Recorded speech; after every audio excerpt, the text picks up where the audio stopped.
دونوں مجرمان پر مجموعی طور پر 3 کروڑ روپے سے زائد جرمانہ عائد۔ بانی پی ٹی آئی اور بشرا بی بی کو 1 کروڑ 64 لاکھ سے زائد فیصد جرمانے کی بھی سزا۔ عدم ادائیگی پر 6 ماہ قید کی سزا ہوگی۔ اسپیشل جج سینٹرل شاہ رخ ارجمن نے توشہ خانہ 2 کیس کا فیصلہ سنایا۔ بانی پی ٹی آئی اور بشرا بی بی کمرہ عدالت میں موجود تھے۔ فیصلے میں کہا گیا دونوں مجرمانہ خیانت کے مرتکب پائے گئے ہیں۔ بانی کی زائد عمر اور بشرا بی بی کے خاتون ہونے پر کم سے کم سزا دی گئی۔ مجرموں کا عرصہ حوالات کو بھی سزا میں شامل کر لیا گیا۔ بانی P T I us case میں ضمانت پر تھے، دیگر مقدمات میں جیل میں قید ہیں۔ اڈیالہ جیل میں کیس کی 80 سے زائد سماعتیں ہوئی۔ توشہ خانہ 2 کیس کا 59 صفحات پر مشتمل تفصیلی فیصلہ بھی جاری۔ 9 مئی مقدمات کا منطقی انجام کی جانب ایک اور قدم، مزید 2 کیسز کا فیصلہ ہو گیا۔ کلمہ چوک کنٹینر جلانے کے کیس میں ڈاکٹر یاسمین راشد، عمر سرفراز چیمہ کو 10 سال قید کی سزا۔ اعجاز چودھری اور میاں محمود الرشید کو بھی 10 سال قید۔ میاں اسلم اقبال سمیت مقدمے کے 12 ملزمان اشتہاری قرار۔ مقدمے میں 20 ملزمان کو سزائے 5 کو بری کرنے کا حکم۔ اے ٹی سی جج ارشد جاوید نے کوٹ لکھپت جیل میں فیصلہ سنایا۔ گلبرگ میں پولیس گاڑیاں جلانے کے کیس میں بھی ڈاکٹر یاسمین راشد، اعجاز چودھری، میاں محمود رشید اور عمر سرفراز چیمہ کو 10 سال قید کی سزا سنائی گئی۔ عدالت کی 7 ملزمان کو سزائے اور 22 ملزمان کو بری کرنے کا حکم۔ میاں اسلم اقبال سمیت 4 ملزمان اشتہاری قرار۔ تحریک انصاف کے رہنماؤں کو مسلح ہجوم کی قیادت کرنے کا مجرم پایا گیا۔ سرکاری گاڑی میں سوار پولیس اہلکاروں پر پتھر، انڈے اور پیٹرول بم پھینکے گئے۔ بنو کے علاقے ٹاؤن شپ میں فائرنگ، 3 افراد جاں بحق، 1 زخمی، مرنے والوں میں 1 مرد اور 2 خاتون شامل۔ واقعہ گھریلو تنازع کے باعث پیش آیا۔ لاش اور زخمی کو ڈی ایچ کیو اسپتال منتقل کر دیا گیا۔ ایبٹ آباد کی قاغان کالونی میں 3 بچوں کو زہر دے کر قتل کرنے کا مقدمہ درج۔ پولیس نے اپنی مدعیت میں ملزم کاشف کے خلاف ایف آئی آر درج کر لی۔ قتل اور اقدام قتل کی دفعات شامل۔ ایف آئی آر کے مطابق ملزم نے مالی مشکلات کے باعث بچوں کو زہر دیا۔ ملزم نے اہلیہ کو قتل کرنے کی نیت سے سر پر کسی آلے سے وار کیا۔ ملزم نے خود کو بھی زخمی کر کے پھندا لگانے کی کوشش کی۔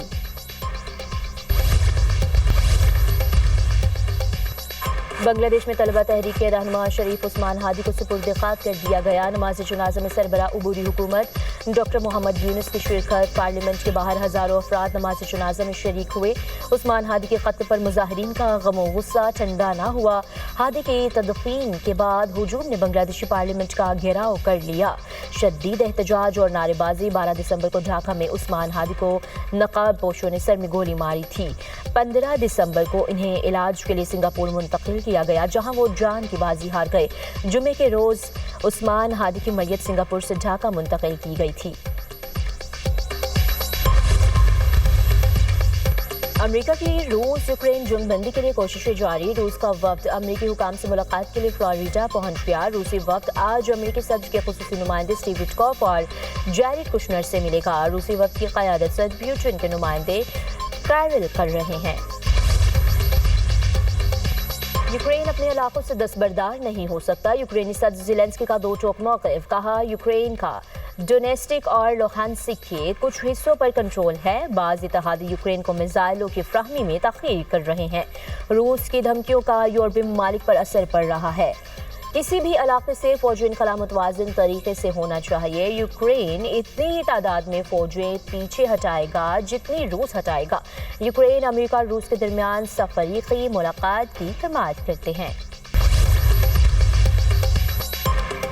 امریکہ، قطر، مصر اور ترکی کے نمائندوں کی میامی میں ملاقات۔ غزہ جنگ بندی کے اگلے مرحلے کا جائزہ۔ امریکی نمائندہ اسٹیو وٹکوف کہتے ہیں کہ غزہ میں جامع امن منصوبے کے مرحلہ وار نفاذ کے لیے اگلے اقدامات کا جائزہ لیا۔ منصوبے پر پیش رفت کے لیے آئندہ ہفتوں میں مزید مشاورت ہوگی۔ اسرائیلی خلاف ورزیاں اور سرد موسم فلسطینیوں کی مشکلات کم نہ ہو سکی۔ صہیونی فورسز نے یلو لائن عبور کرنے پر 2 مزید فلسطینیوں کو شہید کر دیا۔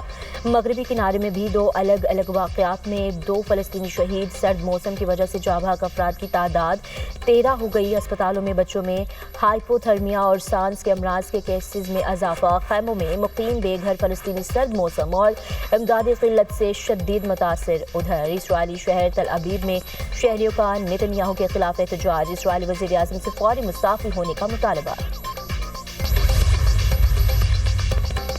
اسرائیل کو ایران کے بیلسٹک میزائل پروگرام کی بحالی پر تشویش، اسرائیلی حکام ایران پر دوبارہ حملے کے آپشنز پر غور کرنے لگے۔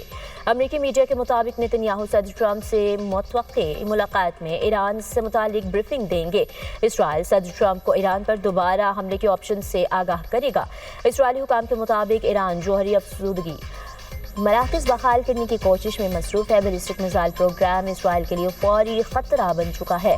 ایران میزائل اور فضائی دفاعی نظام دوبارہ فعال کر رہا ہے۔ امریکہ اور وینزویلا کے درمیان کشیدگی میں اضافہ، امریکہ نے وینزویلا کے ساحل کے قریب سے ایک اور کارگو جہاز قبضے میں لے لیا۔ امریکی حکام کے مطابق اقدام صدر ٹرمپ کے ناکہ بندی کے احکامات کے بعد سامنے آیا۔ امریکہ نے گرین کارڈ لاٹری پروگرام معطل کر دیا۔ سیکرٹری ہوم لینڈ سیکیورٹی کے مطابق براؤن یونیورسٹی میں فائرنگ کرنے والے حملہ آور نے امریکہ آنے کے لیے گرین کارڈ لاٹری پروگرام کا استعمال کیا تھا۔ گرین کارڈ لاٹری پروگرام امریکہ کا ایک سرکاری امیگریشن پروگرام ہے۔ اس لاٹری پروگرام کے تحت ہر سال تقریباً 50,000 افراد کو قراردادی کے ذریعے گرین کارڈ دیا جاتا ہے۔